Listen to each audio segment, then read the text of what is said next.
இன்னைக்கு நம்ம பார்த்துட்டு இருக்கிற வண்டி பார்த்தீங்கன்னா ஒரு 11 வயசான ஹோண்டா சிட்டி 1.5 SV வேரியண்ட்டுங்க. ஸ்டியரிங்ல கண்ட்ரோல்ஸ்னு பார்த்தீங்கன்னா கால் அக்செப்ட் அண்ட் டிக்ளைன் பண்ணுறதுக்கான ஒரு சுவிட்சுங்க, ஆடியோ, அப்புறம் க்ரூஸ், அப்புறம் இன்னொரு ஒரு சுவிட்சஸோட அழகான ஒரு ஸ்டேரிங்குங்க. ஹோண்டாலேயே அற்புதமான விஷயம் இந்த ஸ்டேரிங் தாங்க.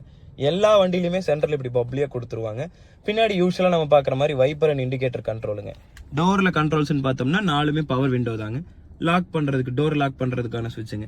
சைட் மிரர் அட்ஜஸ்ட் பண்ணுறதுக்கான சுவிட்ச் இந்த கார்னரில் கொடுத்துட்றாங்க. அப்படியே சென்டர் கன்சோல்னு வந்தோம்னா இது ஒரு லோ எண்ட் வேரியண்ட்னால பெரிய டிஸ்பிளேலாம் வரது இல்லைங்க.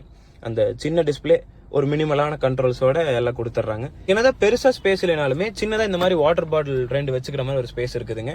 தென் இந்த வண்டி சைஸ்க்கு ஏற்ற மாதிரி ஒரு சின்ன ஸ்பேஸோட ஹேண்ட் ரெஸ்ட் கொடுத்துட்றாங்க. கோ டிரைவர் சீட் பாருங்க, அப்புறம் இங்கே கை பிடிங்க. அதே மாதிரி கோ டிரைவர் சீட்டுக்கு இந்த சன் சைடு கண்ணாடியோட வந்துருதுங்க. பின்னாடி ஸ்பேஸ் பாருங்க, ஒரு டீசென்டான பேக் சீட் வித் அந்த கப் ஹோல்டரோட வந்துருதுங்க.